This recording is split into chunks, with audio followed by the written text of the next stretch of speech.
Well, I too want to thank everybody who made this evening possible. From the selection committee down to the people who are going to clean up our mess tonight when we leave. An inherent humility and gratitude for this honor that has been bestowed upon us this evening. We're truly in holy company and way over our heads. We should be used to that, being in holy company and way over our heads, but it never gets easier. We all do what is ours to do. What is ours to do? When we're young and raising a family, what is ours to do is obvious and abundant and often overwhelming.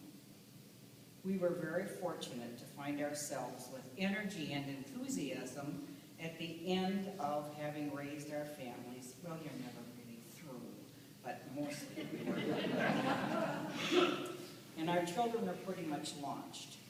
We were certain we could live a fairly simple life after retirement, and so we began our journey on the road less traveled to spend our wild and crazy life, I guess. We sold our home and many of our belongings, gave family treasures to the kids. It's fun to visit them and see them there, and took off for the Navajo Reservation. One of the things that we discovered along the way that we hadn't even considered a blessing was the fact that both of us wanted to do this.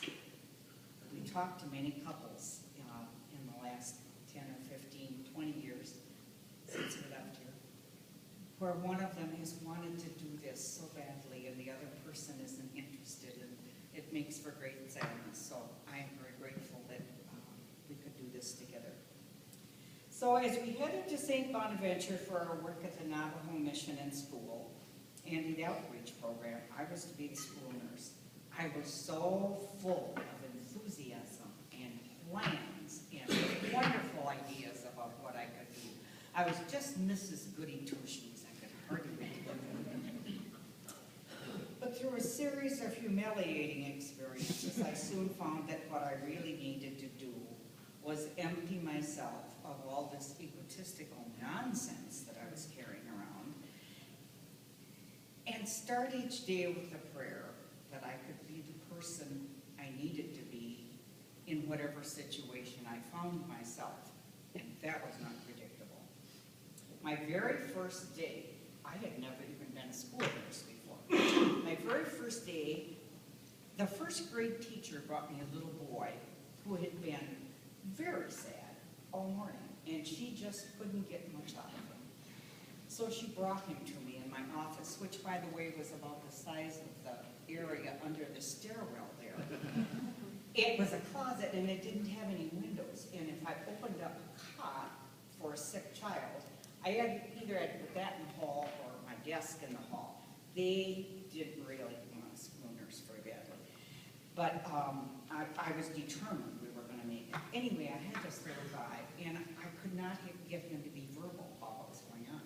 So I put him on my lap and just kind of mothered him. Just kind of rocked a little bit in this chair that didn't rock, and patted him, and he kind of settled down and his breathing relaxed. And I said, you know, when you go home tonight and get off the school bus, go in and tell your mom about what a hard day you had today, how hard it was to be a first grader.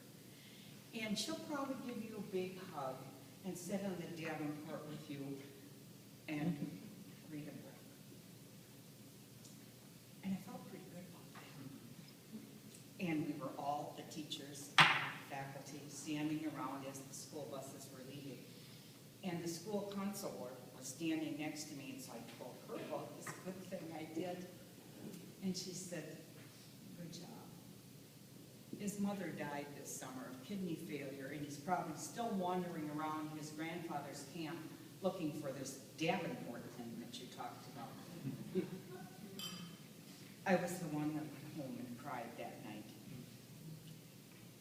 I soon learned to ask all of the Navajo aides and faculty or staff lots and lots of questions. and never assume a thing. We did have wonderful experiences, great times filled with laughter and tears and worries, days when we doubted ourselves, and days when we wondered, what the hell are we doing here? There were times when we questioned God and times when we felt lonely, rejected, and guilty. The same things that everybody here has experienced during their busy lives. We also learned that what is ours to do is not always clean and clear and tidy. A Capuchin priest who did an in-service for us that one of the years said to us, God is in the mess. And we had plenty of opportunity to make those words of wisdom come true. Sometimes still, when I find a real messy situation that I'm in or that's going on around me that I feel part of, I try to say to myself, my task today is to find God in this mess. Mostly we learned that what is ours to do is often right in front of us, right in our own community. It may be facing a brain-damaged adopted child every morning and trying to be a source of peace and calm, loving presence in her life. It may be facing a school full of students whose need for guidance and unconditional love requires an endless supply of commitment. It may be working in the business community and bringing the need to do the right thing when it conflicts with a financially expedient thing to a meeting. It may be giving up your one quiet evening this week to cook and serve dinner to the people at the place of grace. It may be getting up tomorrow morning and smiling through your pain at the person whose love and support keeps you going every day.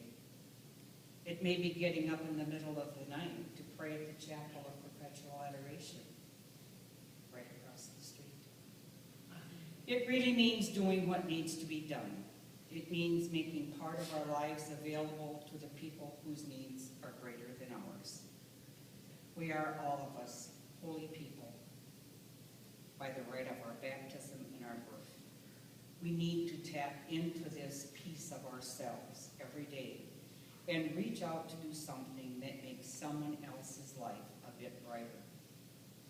It means extending a hand of peace in a spirit of grace